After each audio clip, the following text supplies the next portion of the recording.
예수님께서는 바리새인들을 위선자들이라고 부르셨습니다. 이들 바리새인들보다 더 악한 위선자들이 이 현 세상에 종교체제를 만들어서 활동하고 있습니다.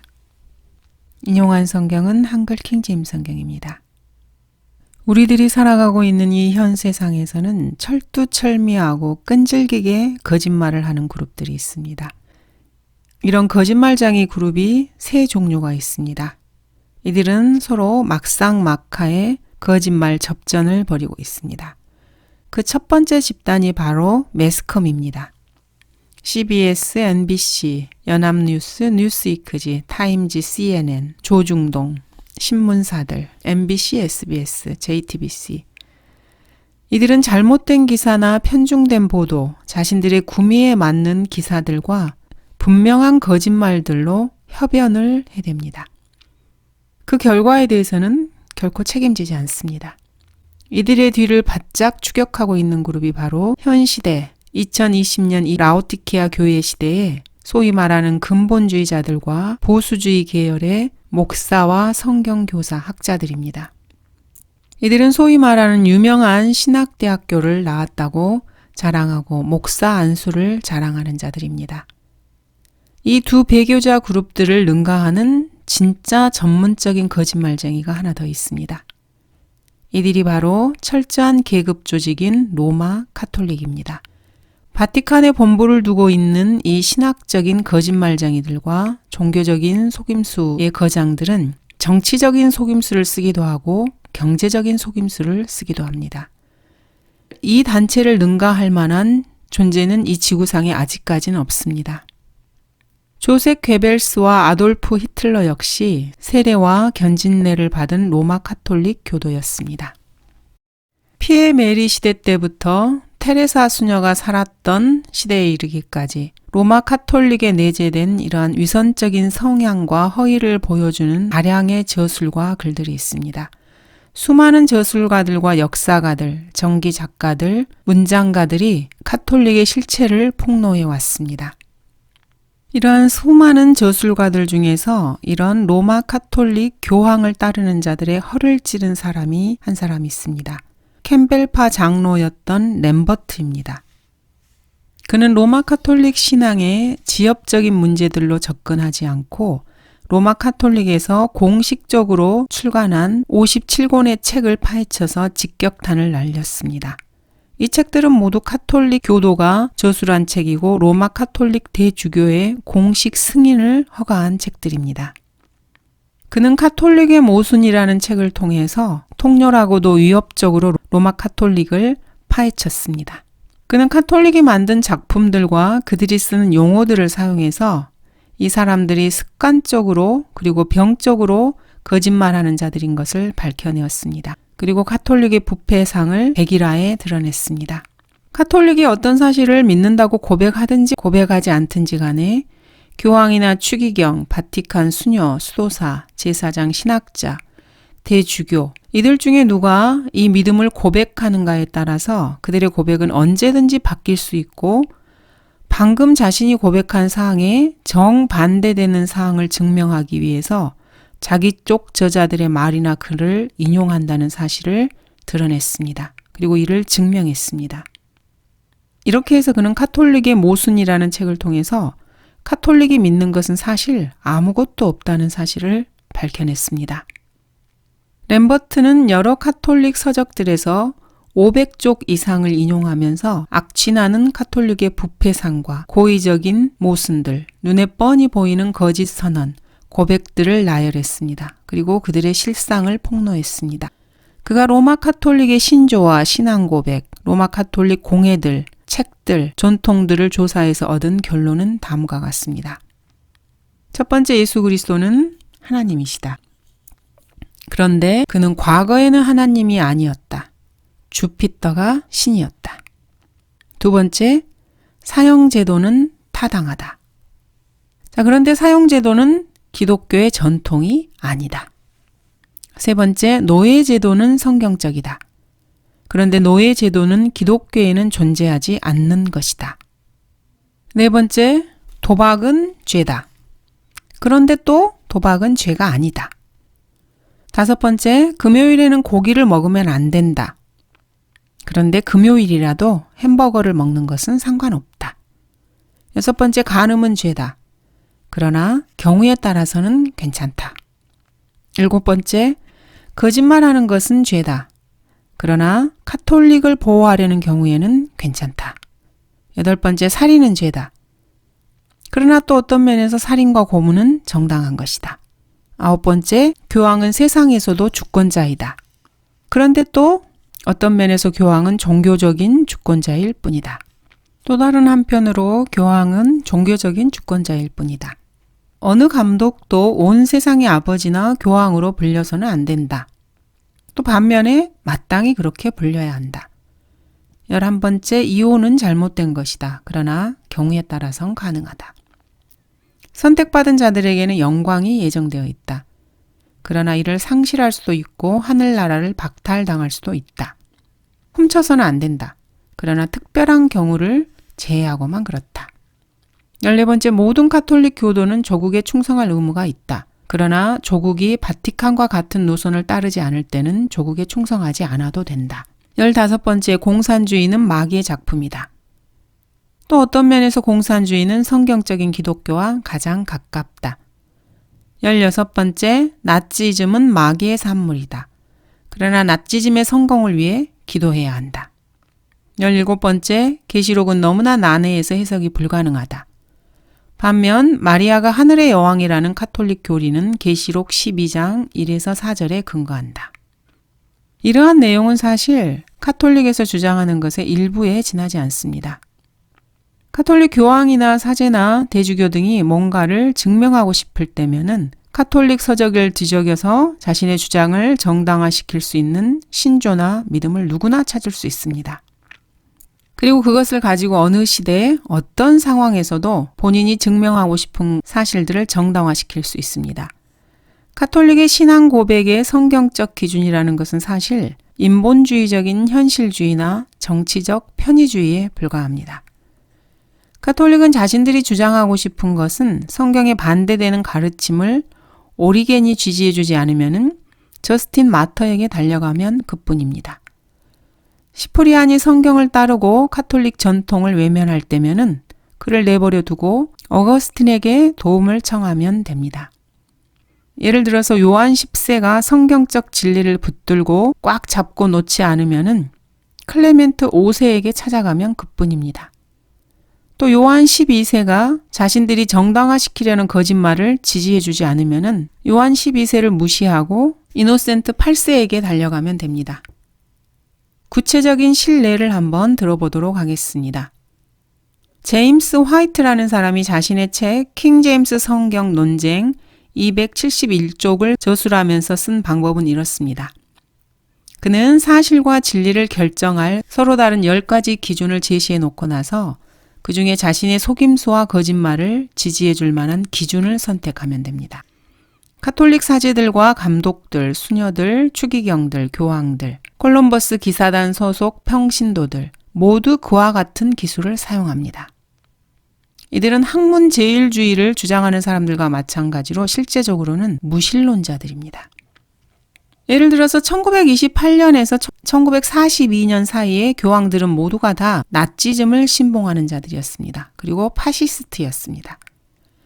그러다가 알라메인 협정과 스탈린그라드에서의 대패배, 1942년에 있었던 대패배 이후에 카톨릭은 중립적인 입장을 취하게 됩니다. 1945년까지 중립적인 입장을 취하다가 1945년 이후에는 갑자기 자본주의자가 됩니다. 왜 그렇습니까? 미국과 대영 제국이 파시즘과 나치즘을 물리쳤기 때문입니다. 승자가 바뀌었기 때문인 것이죠. 자, 그런데 1950년에 한국전쟁이 일어나자 교황은 또 형편에 맞게 입장을 바꿔서 학대받고 억압받는 소수를 위해 싸우는 전사가 됩니다. 이 말인즉슨 카톨릭이 공산주의자로 변신을 거듭했다는 뜻입니다. 레이건 대통령이 북한의 진상을 알아내지 못했다면 요한 23세는 1980년 이전에 국제 공산주의 사회를 장악한 확고한 공산주의자가 되었을 것입니다. 당시의 교황의 작전명은 타협을 통한 융통성 발휘였습니다. 계시록 17장에 나오는 창녀는 적당한 가격을 받기 위해서 고객들의 비율을 맞춥니다. 이 창녀에게 필요한 것은 자신의 사업을 홍보해 줄 만한 뚜쟁이 정도입니다. 바티칸 정치 집단은 자신들을 예수 그리스도께서 세우셨다고 주장하면서 수많은 난관에도 불구하고 지금에까지 살아남는 비결을 하나 가지고 있습니다. 그 비결은 바로 간에 붙었다, 쓸개에 붙었다 하는 전략을 구사하는 것입니다. 마키아벨리가 주장한 파워 정치를 하는 것입니다. 카톨릭이 만든 기독교 정신은 확실한 노선을 찾지 못할 때는 중립인 채 하다가 정치적 상황에 따라 형편에 맞게 이리저리 옮겨 다닙니다. 이러한 신앙 고백을 하는 자들이 바로 카톨릭입니다. 이들의 신앙 고백은 악취로 만연해 있습니다. 로마 카톨릭은 사실 지구상에서 가장 왜곡되고 비도덕적이며 한 입으로 두 말을 하고 속임수를 일삼고 갈라진 혀를 가진 정치 조직이라고 할 수 있습니다. 초대교회에 성직자의 독신 생활 이런 것은 없었습니다. 감독들은 사실 가정을 가진 결혼한 남자들이었습니다. 그리고 지역교회를 하나씩 맡아서 사역을 했습니다. 림보, 연옥, 묵주, 크리스마스 이런 것은 없었습니다. 유일하고 참되고 거룩한 사도적 교회에 속해 있던 감독은 한 명도 없었습니다. 사순절, 부활절도 지키지 않았습니다. 사도들이 이끌던 교회에서는 기도문, 양초, 검은 제의, 사제들, 수녀, 추기경, 성수 같은 것은 없었습니다. 9일간의 기도, 미사, 어린아이에게 물 뿌리기, 성의, 성상, 수도원 이런 것도 없었습니다. 초창기에 그리스도인 사도들이 이끌었던 신약 사도교회와 현재 스페인, 아일랜드, 이탈리아, 멕시코, 중남미, 캐나다, 미국 등지의 산지에 있는 이 시대의 로마 카톨릭 교회 사이에는 단 하나의 공통점도 없습니다. 이 계시록 17장의 창녀는 7산 위에 앉은 로마의 창녀입니다. 이 창녀는 성령님께서 정경의 판별 문제, 성경 보존, 성경 해석의 문제에 관련해서 성령님께서 자신과 이 문제를 논의해야 한다고 주장해 왔습니다. 이 창녀는 정경을 결정하는 데 있어서 자신 외에는 그 누구도 신뢰를 하지 않습니다. 이런 이유 때문에 하나님께서 거룩한 성경을 주셨던 나라는 늘 이 카톨릭 교회의 정경을 배척했습니다. 즉 이스라엘은 그렇게 했습니다. 이 창녀는 그리스도께서 정하신 정경의 기준에 대해서 늘 불평을 늘어놓습니다. 그리고 자신이 정경을 보존해 왔다고 온갖 겸손을 다 떨며 고백하고 있습니다. 자, 그런데 정통 유대인들은 이런 로마 카톨릭의 외경을 거부해 왔습니다. 자, 그런데 이 창녀는 요즘 들어서 자기 자신만이 무오한 성경 해석자라고 주장하고 있습니다. 그렇지만 성령께서는 이 7산 위에 앉은 음탕한 창녀에게 그녀의 신성모독적인 고백에 대해서 4가지 경고를 하고 계십니다. 첫 번째로 성경을 해석하시는 분은 성령님이시라고 경고하고 계십니다.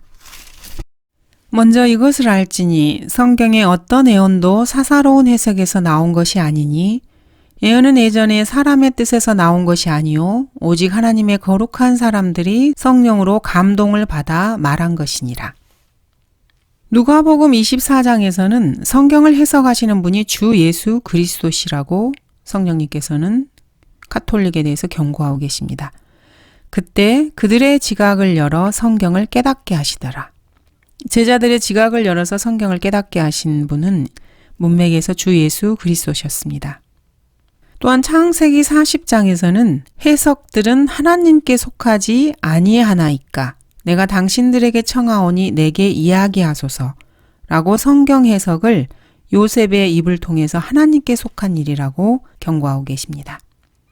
성경을 해석하시는 분은 하나님이십니다.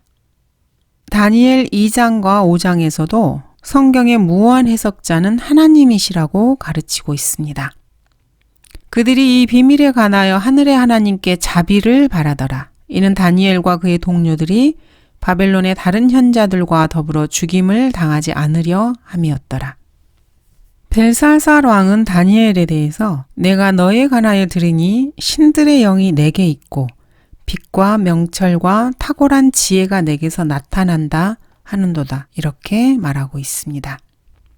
이렇게 성경은 여러 번에 걸쳐서 교황, 카톨릭 사제, 카톨릭 공의회, 그들의 신앙 고백 이런 것들이 모두가 다 거짓말이라고 지적을 하고 계십니다. 신구약 전체에서 이렇게 성경 해석에서 하나님께서 분명하게 제시하셨는데도 이 계시록의 창녀는 자신의 범죄에 대해서 얼굴조차 붉히지 않는 것입니까? 이 창녀는 사실 하나님이신 성령님을 거짓말장이로 만들어 놓는 것입니다. 그리고 이것을 당연하게 여기는 것입니다. 계시록의 창녀는 삼위일체 하나님의 세 번째 위격의 자리를 빼앗고도 전혀 부끄러워하지 않습니다. 성경 해석을 본인이 한다는 것입니다. 왜냐하면 이들은 이미 삼위일체 하나님의 첫 번째 위격마저도 빼앗은 지 오래되었기 때문입니다. 아무 거리낌 없이 이들은 예수 그리스도를 거짓말장이로 만들고 있습니다. 여자 마귀, 즉 마리아를 하나 만들어 놓고 이 여자 마귀에게 영광을 돌리게 합니다. 이 여자 마귀는 창세기에서 베드로후서까지 성경을 다 밖으로 내던져버립니다.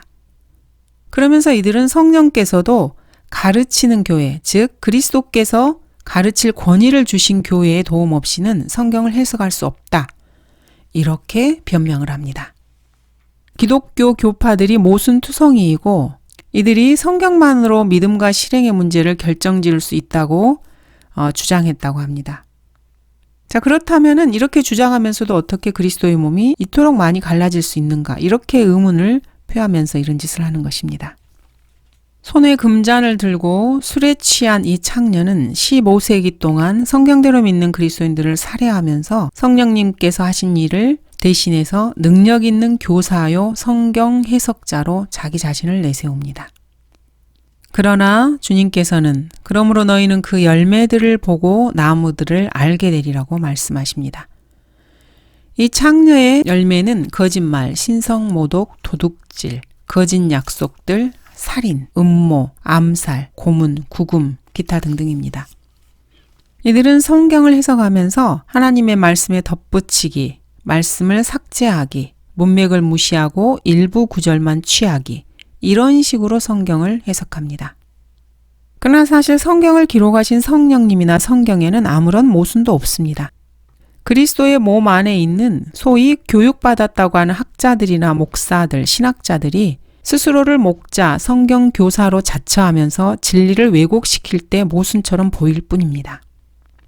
카톨릭은 그리스도께서 자신에게 권위를 주셨기 때문에 자신만이 유일한 성경 교사라고 사람들을 속입니다. 그러면 사람들이 이 말에 속아서 카톨릭에서 제시한다고 하는 성경적 진리를 수용하게 되는 것입니다.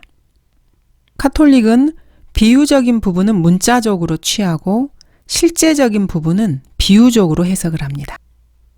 먼저 이들이 잘못 해석하고 있는 마태복음 16장 18절을 보도록 하겠습니다. 나도 너에게 말하노니 너는 베드로라. 그리고 이 반석 위에 내가 나의 교회를 세우리니 지옥의 문들이 그것을 이기지 못하리라. 카톨릭은 여기서 이 교회를 자신들 카톨릭 교회라고 주장하고 있습니다. 그러나 마태복음 16장에는 카톨릭 교도도 카톨릭 교회도 없습니다. 거기에는 그리스도인들도 사실은 없습니다. 예수님께서는 나의 교회라고 말씀하셨습니다. 예수님께서 말씀하신 나의 교회를 로마 교황이 자신의 교회라고 부를 수는 없는 노릇입니다. 여기서 예수님께서 말씀하신 지옥은 말 그대로 실제 지옥을 말씀하십니다.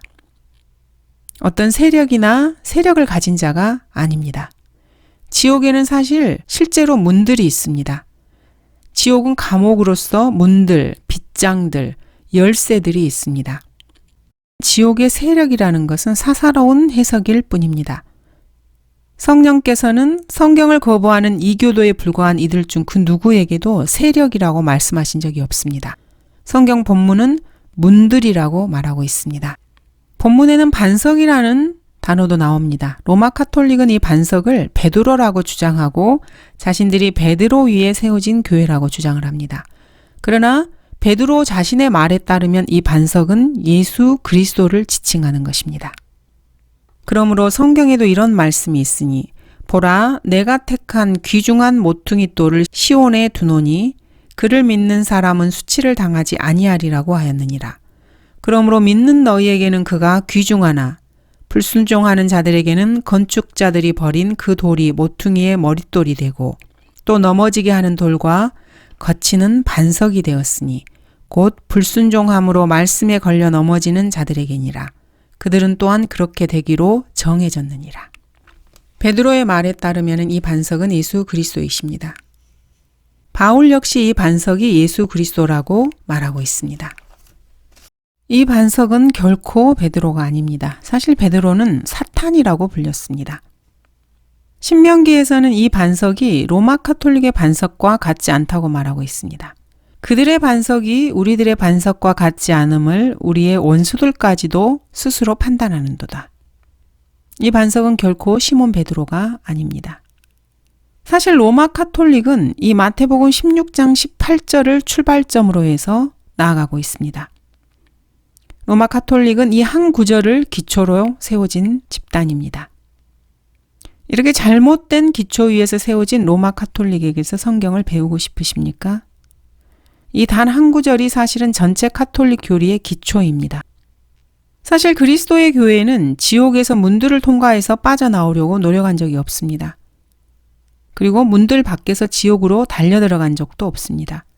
그리고 카톨릭이라는 용어는 이 마태복음 16장 18절은 고사하고 성경 전체를 통틀어서 교회와 연관해서 사용되는 경우가 한 군데도 없습니다. 이런데도 소위 어머니 교회라는 교회가 자기 자신이 성경을 가르칠, 해석할 권위가 있다고 주장하는 것입니다. 그 다음은 마태복음 16장 19절입니다. 이 구절에는 열쇠들이라는 말씀이 나옵니다. 그리고 내가 천국의 열쇠들을 너에게 주리니 내가 무엇이든지 땅에서 묶으면 하늘에서도 묶일 것이요 또 내가 무엇이든지 땅에서 풀면 하늘에서도 풀릴 것이니라. 예수 그리스도께서는 두 개의 열쇠를 가지고 계십니다. 즉 지옥의 열쇠를 가지고 계십니다. 베드로는 이 두 열쇠를 받아서 사도행전 2장과 10장에서 사용을 합니다. 이 열쇠는 사람들이 천국에 들어가는 것과 관련이 있습니다. 하늘나라가 아닙니다. 하늘나라에 들어가는 것과 관련이 있는 것이 아닙니다. 이 열쇠들은 말문, 즉 복음을 전할 기회를 열게 할 수 있다고 성경에서 정의하고 있습니다. 이는 내가 마땅히 해야 할 말을 하여 신비를 나타내려 함이라.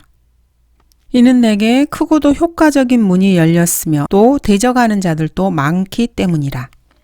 이 열쇠는 복음의 문을 여는 열쇠입니다. 사도 베드로는 이 열쇠를 2번 사용하였습니다. 사도행전 2장 오순절에서 베드로는 이 열쇠를 사용하여서 온 천하에서 몰려온 이방인들에게 복음을 전파합니다. 또 10장에서 코넬료에게도 복음을 전파합니다. 이 열쇠를 가지고 복음의 문을 연 것입니다. 베드로는 그의 열쇠들을 가지고 이렇게 행한 것입니다. 많은 논의가 있은 후에 베드로가 일어나서 그들에게 말하기를 형제 여러분, 당신들이 아는 대로 하나님께서 오래전부터 우리 가운데 택하시어 나의 입을 통하여 이방인들이 복음의 말씀을 듣고 믿게 하셨느니라. 마음을 아시는 하나님께서는 우리에게 행하신 것과 마찬가지로 그들에게도 증거하시어 성령을 주셨으며 계시록에 나오는 다윗의 열쇠는 지식의 열쇠입니다. 그리고 바리새인들은 그 열쇠를 자신들의 전통으로 대체시켜 버렸습니다. 거룩하신 분, 진실하신 분, 다윗의 열쇠를 가지신 분, 열면 아무도 닫을 수 없고 또 닫으면 아무도 열 수 없는 분. 주 예수 그리스도께서는 다윗의 열쇠를 가지고 계십니다. 그런데 이 열쇠를 종교적인 율법사들이 치워버린 것입니다. 예수님께서는 율법사들에게 이렇게 말씀하셨습니다. 율법사들이여 너희에게 화 있으리라. 이는 너희가 지식의 열쇠를 치워버려서 너희 자신도 들어가지 않을 뿐만 아니라 들어가려고 하는 사람들도 막았기 때문이라. 이들은 이 열쇠를 치워버리고 자신들의 계명으로, 즉 인간의 전통으로 바꿔버립니다. 너희가 하나님의 계명을 버리고 사람들의 전통을 지키니 단지와 잔을 물로 씻는 것과 이와 같은 여러 가지 다른 일을 자행하는도다. 너희는 너희가 전수한 너희의 전통으로 하나님의 말씀을 폐기하느니라. 또 이와 같은 많은 일을 자행하고 있도다. 예수님께서 그들을 책망하신 내용입니다. 자물쇠를 풀어서 문들을 열고 또 문을 닫은 후 자물쇠를 잠글 수 있는 분은 예수 그리스도 한 분뿐이십니다. 내가 내 앞에 열린 문을 두었으니 아무도 그것을 닫을 수 없노라. 복음의 문을 열고 닫으시는 분은 열쇠를 가지고 계신 예수님이십니다. 이것이 바로 성경적 진실입니다. 이러한 진실을 대면하기를 힘들어하는 이 가증스런 창녀는 성경을 사사로이 해석해서 성경에 나오지도 않은 내용을 가르치기 시작합니다. 즉, 베드로는 지금도 정부들을 통해서 현 세상의 법령을 지배할 권리를 가지고 있습니다. 하나님께서도 베드로를 지지할 것입니다. 이 열쇠들은 로마 카톨릭 교회의 권위와 권세를 상징하고 있습니다. 이렇게 주장을 합니다. 그러나 이들의 주장과는 달리 마태복음 16장에 로마 카톨릭 교회는 없습니다. 계시록 1장이나 3장에도 로마 카톨릭 교회는 없습니다. 누가복음 11장에도 로마 카톨릭 교회는 없습니다. 이사야서에도 물론 마찬가지입니다. 그 어디에도 로마 카톨릭 교회는 없습니다. 신구약 전체에서 천국이라는 단어가 어떤 특정한 교회를 지칭해서 쓰인 경우는 단 한 번도 없습니다. 특별히 해석을 할 필요도 없습니다. 그냥 성경을 읽고 단어 그대로 받아들이기만 하면 됩니다. 사실 베드로에게는 아무런 권위도 없었습니다. 바울에게 없는 영적 권위를 그가 가진 것도 아닙니다. 심지어 바울은 시몬 베드로를 크게 꾸짖어서 바로잡은 적도 있었습니다. 왜냐하면 하나님께서 베드로의 결정을 지지하지 않으셨기 때문입니다. 묶는 것과 푸는 것, 이것은 사실 사도들과 마찬가지로 다른 수많은 제자들에게도 똑같이 부여된 말씀이었습니다. 엠마오로 가던 두 제자는 예수 그리스도를 만나고 나서 당장 그 시간에 일어나 예루살렘에 돌아와서 11 제자와 그들과 함께 있는 사람들이 다 모여 있는 것을 보자 주께서 참으로 살아나셨고 시몬에게도 나타나셨다고 그들에게 말을 해줍니다. 이들에게도 묶는 것과 푸는 것에 권세가 있었던 것입니다. 유대인들이 무서워서 문을 꼭 잠그고 있던 제자들에게 부활하신 예수님께서는 나타나셔서 이렇게 말씀하십니다. 너희에게 평강이 있으라. 내 아버지께서 나를 보내신 것 같이 나도 너희를 보내노라. 그리고 또 이렇게 말씀하십니다. 성령을 받으라. 너희가 누구의 죄든지 용서하면 그들이 죄사함을 받게 되며 누구의 죄든지 그대로 두면 그대로 잊게 되리라. 죄사함의 권세를 제자들에게 주신 것입니다. 베드로만이 죄사함의 권세를 받았다거나 묶는 것과 푸는 것에 특별한 권세를 받았다고 생각해서는 안 됩니다. 다락방에 있었던 다른 제자들도 동일하게 이러한 권능을 받았기 때문입니다. 로마 카톨릭 교회는 스스로 무오하다고 여기면서 자신들이 가르치는 교회라고 주장을 합니다. 이런 로마 카톨릭 교회를 자신의 성경 교사로 받아들인 8억 명의 무지한 자들은 사실 이 주홍빛의 가증한 것들의 어미에게 속고 있는 것입니다. 이들이 믿는 모든 믿음의 80% 이상은 성경에 반대되고 비기독교적이며 이교적인 발상에 지나지 않습니다.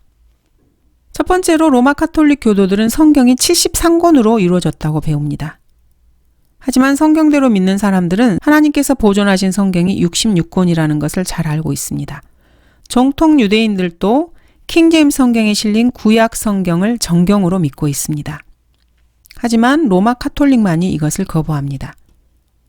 이들은 자신들은 동일한 것을 믿으며 자신들에게는 분파가 없다고 주장합니다. 왜냐하면 이 사람들은 모두가 다 똑같이 거짓말을 신뢰하고 있기 때문입니다. 카톨릭 교도들은 구약이 46권으로 이루어졌다고 주장합니다. 그리고는 제4차 트렌트 공의회에서 모든 정통 유대인들과 성경대로 믿는 사람들을 하나님의 저주를 받았다고 선고했습니다. 정통 유대인의 구약 성경이 옳다고 믿는다는 이유로 성경대로 믿는 사람들을 향해서 이렇게 저주와 독소를 퍼붓는 것은 참으로 수치스러운 일입니다. 이들은 형편없는 위선자들입니다. 바울은 이단 종파에 속한 사람은 한두 번 훈계한 후에 거절하라 이렇게 명령하고 있습니다.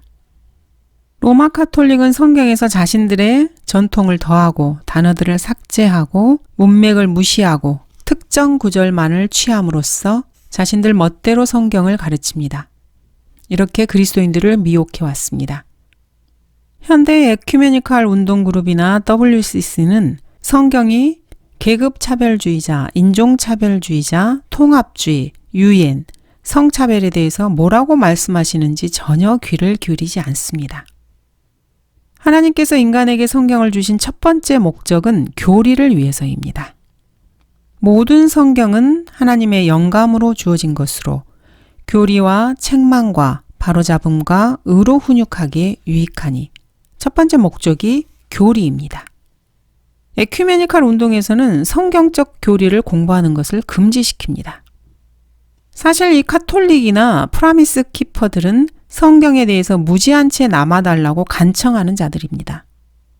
이들은 계시록 2장에 나오는 니콜라파 당원들입니다. 그리고 유일하며 참되고 거룩한 사도적 교회라고 주장하지만 사실 이보다 더 이교도적이고 성경을 왜곡하는 단체는 결코 없습니다. 즉, 내가 니콜라파의 행위를 미워하는 것이라 나 역시 그것을 미워하노라. 감사합니다.